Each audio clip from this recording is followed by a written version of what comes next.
하나도 주님의 은혜와 평강 여러분을 삶 가운데 가득하기를 축복합니다. 오늘 본문은 예레미야 13장입니다. 주님께서 나에게 이렇게 말씀하셨다. 너는 가서 배로 만든 띠를 사서 너희 허리에 띠고 물에 적시는 일이 없도록 하여라. 그래서 나는 주님의 말씀대로 배띠를 사서 허리에 띠었다. 주님께서 다시 나에게 말씀하셨다.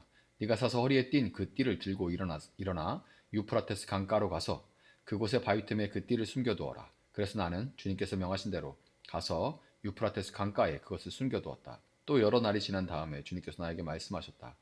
너는 일어나서 유프라테스 강가로 가서 내가 그곳에 숨겨두라고 너에게 명한 그 띠를 그곳에서 가져오너라. 그래서 내가 유프라테스 강가로 가서 띠를 숨겨둔 곳을 파고 거기에서 그 띠를 꺼내보니 그 띠는 썩어서 전혀 쓸모가 없게 되었다. 그때 주님께서 나에게 말씀하셨다. 나 주가 말한다. 내가 유다의 교만과 예루살렘의 큰 교만을 이렇게 썩게 하겠다.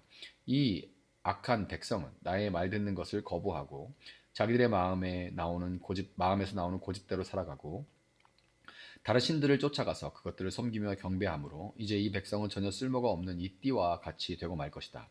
띠가 사람의 허리에 동여지듯이 내가 이스라엘의 온 백성과 유다의 온 백성을 나에게 단단히 동여매어서 그들이 내 백성이 되게 하고 내 이름을 빛내게 하고 나를 찬양하게 하고 나에게 영광을 돌릴 수 있게 하였으나 그들은 듣지 않았다. 나 주의 말이다. 그러므로 너는 그들에게 이 말을 전하여라. 나 주 이스라엘 하나님이 말한다. 항아리마다 포도주로 가득 찰 것이다 하면 그들이 너에게 묻기를 항아리에 포도주가 담긴다는 것을 우리가 어찌 모르겠느냐 할 것이다. 그러면 너는 그들에게 이렇게 대답하여라. 나 주가 말한다. 내가 이 땅의 모든 주민과 다윗의 왕위에 앉은 왕들과 제사장들과 예언자들과 예루살렘의 모든 주민을 술에 잔뜩 취하게 하여 그들이 서로 부딪혀서 깨지게 하고 아버지와 자녀 사이에도 서로 부딪혀서 깨지게 하겠다. 나는 그들을 불쌍히 여기지도 않으며 동정도 하지 않으며 사정없이 멸망시킬 것이다. 나 주의 말이다. 주님께서 말씀하셨으니 너희는 들어라. 그리고 귀를 기울여라. 교만하지 말아라. 너희는 주님께서 나를 어두워지게 하시기 전에 너희가 어두운 산 속에서 실족하기 전에 주 너의 하나님께 영광을 돌려라. 그때에는 너희가 빛을 고대해도 주님은 빛을 어둠과 흑암으로 바꾸어 놓으실 것이다. 너희가 이 말을 듣지 않으면 너희 교만 때문에 내 심령은 숨어서 울고 끝없이 눈물을 흘릴 것이다. 주님의 양떼가 포로로 끌려갈 것이므로 내 눈에서 하염없이 눈물이 흐를 것이다. 너는 저 왕과 왕후에게 전하여라. 왕의 자리에서 내려와서 낮은 곳에 앉으라고 하여라. 그들의 영광스러운 면류관이 머리에서 벗겨져 떨어졌기 때문이라고 하여라. 유다의 남쪽 성읍들이 포위되었으나 그 포위망을 뚫어주는 사람이 아무도 없어서 온 유다가 포로로 끌려가되 남김없이 모두 잡혀가고 말았다. 예루살렘아, 눈을 뜨고 북녘에서 오는 적들을 보아라. 네가 돌보던 양떼, 네가 그처럼 자랑하던 내 백성이 지금 어디에 있느냐? 네가 손수 기른 자들이 너를 공격하고 지배하면 내 심정이 어떠하겠느냐? 너는 해산하는 여인처럼 온갖 진통에 사로잡히지 않겠느냐? 그때 너는 어찌하여 내가 이런 신세가 되었는가 하고 물을 것이다. 내가 대답하마. 네 치마가 벗겨지고 네 몸이 폭행을 당한 것은 바로 네가 저지른 많은 죄악 때문이다. 에티오피아 사람이 자기의 피부 색깔을 바꿀 수 있느냐? 표범이 자기의 반점들을 다르게 바꿀 수 있느냐? 만약 그렇게 할 수만 있다면 이 죄악에 익숙해진 너희도 선을 행할 수가 있을 것이다. 그러므로 내가 너희를 사막의 바람에 나부끼는 건불처럼 산산이 흩어놓겠다. 이것은 너희 몫이며 내가 너에게 정하여 준 배당이다. 나 주의 말이다. 너는 나를 잊어버리고 헛된 것을 믿었다. 그래서 내가 너의 치마를 얼굴까지 들어 올려서 너의 수치가 드러나게 하겠다. 너는 음란하게 소리를 지르며 간음하고 부끄러운 일들을 하였다. 나는 언덕과 들녘에서 네가 저지른 역겨운 일들을 보았다. 부정한 예루살렘아, 너희가 화가 맺힐 것이다. 언제까지 내가 그렇게 지내려느냐? 아멘. 하나님은 오늘 예언자 에레미야를 통해서 아주 강력하고도 슬픈 시청각 교육이죠. 시청각 교육을 진행하십니다. 말로만 타이르시는 것이 아니라 그 말을 듣지 않으니까 예언자의 몸을 통해서 직접 보여주시는 상징적인 행동들을 하게 하시죠. 세 가지 행동이 있는데 그 세 가지를 통해서 유다의 영적인 상태를 하나님께서 고발하시는 거예요. 먼저 1절부터 11절을 보면 하나님은 예레미야에게 너는 가서 배띠를 사서 허리에 띠고 물에 적시지 말아라 라고 그렇게 말씀하시죠. 여기서 배띠는 이제 허리띠, 단순한 이 허리띠가 아니라 제사장들이 에봇이라는 제사장의 옷이 있잖아요. 그 에봇 위에 띠는 거룩한 띠를 말하는 것이 이 배띠입니다. 하나님께서 이스라엘을 출애굽기 19장 6절의 말씀처럼 제사장 나라로 부르셨다는 것을 보여주는 그런 상징인 거예요. 하나님은 이 띠를 유브라데 강가로 가지고 가서 바위 틈에 감추라고 말씀하십니다. 예레미야는 그 유브라데 강가까지 먼 길을 순종해서 다녀와요. 그리고 여러 날이 지난 뒤에 다시 가서 그 띠를 파내라고 하셔서 파내니까 성경은 띠가 썩어서 뱃띠가 썩은 거예요. 썩어서 쓸 수가 없게 됐다라고 기록을 합니다. 이 썩은 띠, 뱃띠는 무엇을 의미할까요? 11절 띠가 사람의 허리에 동여지듯이 내가 이스라엘의 온 백성과 유다의 온 백성을 단단히 나에게 동여매어서 그들이 내 백성이 되게 하고 내 이름을 빛내게 하고 나를 찬양하게 하고 나에게 영광을 돌릴 수 있게 하였으나 그들은 듣지 않았다. 자, 허리띠라는 것의 생명은 허리에 착 하고 감겨 있는 겁니다. 헐거우면 흘러내리죠. 하나님은 당신의 백성들이 하나님께 딱 달라붙어 있기를 원하셨습니다. 주님과 이렇게 밀착되어 있을 때 그들은 하나님의 명예가 되고 영광이 되는 존재였어요. 하지만 유다는 하나님이라는 허리를 떠났습니다. 하나님 곁에 붙어 있기를 거부하고 세상의 강물, 저 이방의 유브라데 강가로 나아갔어요. 그 결과가 무엇입니까? 자유를 얻은 것이 아니라 썩어버렸습니다. 유브라데 강을 넘어서 끌려가게 되죠. 아무짝에도 쓸모없는 쓰레기가 돼버린 거예요. 하나님을 떠난 인생의 결국은 부패와 무가치함 뿐이라는 것을 이 썩은 띠가 상징적으로 보여주고 있는 것입니다. 이어서 12절부터는 두 번째 비유인 포도주 가죽 부대 이야기가 나옵니다. 하나님은 예레미야에게 모든 가죽 부대가 포도주로 차리라 라는 말을 전하게 하십니다. 당시 유다 사람들에게 이 말은 아주 듣기 좋은 덕담이었어요. 그래, 우리 창고에 포도주가 가득 찰 거야. 하나님이 우리에게 복을 주셔서 풍요롭게 될 거야. 이런 덕담들을 주고받는 거예요. 그들 사이에는 everything's going to be okay. 모든 것이 다 잘 될 거야 라는 낙관적인 믿음이 있었습니다. 근거 없는 믿음이죠. 그냥 그렇게 서로 얘기하고 축복하면서 자기들의 믿음을 믿는 거예요. 하지만 하나님은 이 속담을 비틀어 버리십니다. 그래 너희가 가득 차게 될 거야. 하지만 그거는 축복의 포도주가 아니라 하나님의 진노와 심판의 포도주다. 이렇게 비틀어 버리시는 거예요. 하나님은 그들이 잔뜩 취해서 서로 충돌하고 깨지게 만들겠다고 하십니다. 아비와 아들이 서로 부딪혀 망하게 될 것이라고 말씀하세요. 그들이 기대했던 평안은 착각이었습니다. 하나님을 떠난 풍요는 축복이 아니라 저주인 거죠. 그들의 결국은 everything is going to be okay가 아니라 everything is going to be chaos. 완전히 혼란하고 파멸이 닥치게 될 것이다가 그들의 결론이었습니다.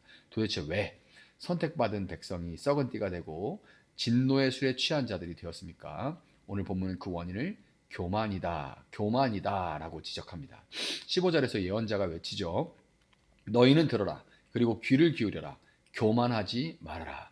이 교만의 실체가 무엇입니까? 21절을 보면 네가 손수 기른 자들이 너를 공격하고 지배하면 이라고 말씀합니다. 이는 과거 히스기야 왕의 실수를 떠올리게 하는데요. 히스기야는 바빌론 사절단에게 자신의 보물창고를 다 열어서 보여주었죠. 그것은 하나님을 의지하는 것이 아니라 자신의 부와 국력을 과시하면서 바빌론과 동맹을 맺으려고 했던 교만이었습니다. 하나님이 아닌 강대국을 친구로 삼으려고 했던 거죠. 그 시도가 결국 그 친구에게 뒤통수를 맞고 짓밟히는 결과를 낳게 되었습니다. 22절의 묘사는 참담하죠. 네 치마가 벗겨지고 네 몸이 폭행을 당한 것은 여기 이제 개역개정에는 네 발꿈치가 상하였다라고 되어 있는데 이거는 전쟁의 패에서 포로로 끌려가는 비참한 모습을 그리고 있는 겁니다. 고대 근동에서 포로들은 신발을 다 빼앗기고 맨발로 거친 길을 걸어야 됐고 하체가 드러나는 수치를 당했습니다. 하나님보다 세상을 더 사랑하고 의지했던 자들의 말로가 이렇게 비참한 거예요. 오늘 본문에서 가장 충격적이면서도 우리의 가슴을 찌르는 말씀은 바로 23절입니다. 에티오피아 사람이 자기의 피부 색깔을 바꿀 수 있느냐? 표범이 자기의 반점들을 다르게 바꿀 수 있느냐? 만약 그렇게 할 수만 있다면 죄악에 익숙해진 너희도 선을 행할 수가 있을 것이다. 여러분, 흑인이 그 피부색을 스스로 바꿀 수가 있나요? 표범이 자기 몸에 얼룩무늬를 지울 수 있나요? 불가능하죠. 이것은 전부 천부적인 겁니다. 하나님은 지금 유다 백성의 죄악이 마치 피부색처럼 표범의 반점처럼 그들의 본성이 되어버렸다고 선언하고 계신 거예요. 이것은 전적인 타락을 의미하죠. 우리 인간에게는 스스로를 개선할 능력이 없습니다. 이거를 인정해야지 사실은 개선이 시작돼요. 스스로 개선할 능력이 없습니다. 내가 조금만 더 하면 선해질 수 있어. 조금만 더 노력하면 선해질 수 있어. 우리가 교육만 잘 받으면 세상이 좋아질 거야 라는 것은 환상입니다. 썩어버린 띠는 스스로 다시 새 뱃띠가 될 수 없어요. 악에 익숙한 우리는 스스로 선을 행할 능력이 전무합니다. 그렇다면 우리 소망은 어디에 있을까? 표범의 반점처럼 지워지지 않는 우리의 죄, 뼛속 깊이 박힌 이 교만의 얼룩을 누가 씻어줄 수 있습니까? 바로 여기서 우리는 예수 그리스도를 바라보게 되는 것입니다.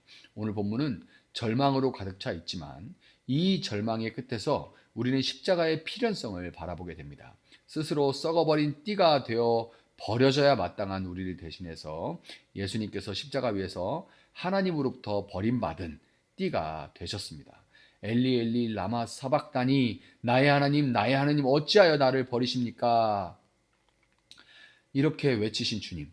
하나님께 꼭 붙어 있어야 할 우리가 죄로 인해서 떨어져 나갔을 때 주님은 십자가에서 하나님과 단절되는 그 끔찍한 고통을 우리를 위해서 대신 겪으셨습니다. 주님이 버림받으심으로 썩어버린 우리가 다시 하나님께 밀착될 수 있는 길이 열려지게 된 거예요. 우리는 세상 헛된 포도주에 취해서 비틀거려야 했지만 예수님께서는 겟세마네에서 이 잔을 내게서 옮기시옵소서라고 기도하시면서도 끝내 우리를 위해 하나님의 진노가 담긴 가득히 담긴 심판의 잔을 남김없이 들이키셨습니다. 주님이 그 독한 잔을 마셨기에 우리는 기쁨의 새 포도주 성령의 은혜를 맛보게 된 것입니다. 무엇보다 23절의 말씀처럼 표범의 반점을 지울 수 없는 우리를 위해 주님이 피를 흘리셨습니다. 인간의 노력으로는 절대 지워지지 않는 죄의 얼룩을 예수 그리스도의 붉은 보혈은 눈보다 더 희게 씻어 주시는 거예요. 우리의 본성은 변하지 않지만 예수 안에 있을 때 우리는 새로운 피조물이 되는 것입니다. 여러분 오늘 하루를 시작하면서 우리는 무엇을 점검해야 됩니까? 나는 지금 누구에게 밀착되어 있는가? 이것을 점검해야죠. 혹시 하나님과의 거리가 멀어진 채 세상의 유브라데 강가에서 썩어가고 있지는 않은가? 이 정도면 괜찮지 않나? 이 정도면 괜찮아. 문제 없어라는 영적인 안일함 속에 빠져 있는 것은 아닌가? 여러분 이 새날에 우리의 교만을 주님 앞에 돌아보며 내려놓을 수 있기를 바랍니다. 나의 힘으로는 내 삶의 얼룩 하나도 지울 수 없음을 인정할 수 있기를 바랍니다. 주님, 저는 썩어버린 띠와도 같습니다. 아무짝에도 쓸모가 없는 저는 악에 익숙한 자입니다. 그러니 주님의 은혜가 필요합니다. 이렇게 고백하면서 십자가를 붙드는 저와 여러분이 될 수 있기를 바랍니다. 주님께 바짝 붙어 있으시기를 바랍니다. 말씀의 띠로 여러분의 마음을 동여맬 수 있기를 바랍니다. 그때 하나님께서 비록 연약한 우리지만 예수 그리스도의 보혈로 덮으셔서 너는 내 영광이다. 너는 내 명예다. 너는 내 기쁨이다. 라고 다시 불러주실 것입니다. 오늘 하루 세상의 헛된 평안을 쫓지 않고 오직 예수 그리스도 안에서 참된 정결함과 거룩함을 회복할 수 있는 그런 복된 하루가 되시기를 예수님의 이름으로 축복합니다. 잠시 기도하겠습니다. 사랑하시는 주님 감사합니다. 듣지 않은 이스라엘을 위해서 하나님은 예언자를 통하여서 퍼포먼스들을 통해 조금이라도 한 사람이라도 더 하나님의 말씀을 듣게 하시려 했습니다. 주님 오늘 이렇게 말씀을 전합니다. 아직은 귀가 열려 있어 이 말씀이 들려질 수 있도록 주님 도와주시고 이 말씀이 들려올 때 주님 앞에 회개하고 돌이키며 우리의 교만을 회개하고 내려놓을 수 있도록 주님 도와주시고 겸손히 주님 앞에 무릎으로 나아갈 수 있는 저희들 될 수 있도록 주님 도와주시기를 원합니다. 하나님 이 세상을 보며 이 세상에 소망 없음을 보며 주님만이 소망이심을 고백합니다. 오늘 다시금 주님의 이름으로 기도할 때에 주의 이름으로 정말 세상에 주님이 마음이 향하는 곳을 위해서 기도할 때 그곳에 주님의 일하심이 다시금 임할 수 있도록 우리 가운데 역사하여 주시기를 원합니다. 감사하며 예수님의 이름으로 기도합니다. 아멘. 오늘 주신 말씀 붙들고 계속해서 기도합니다.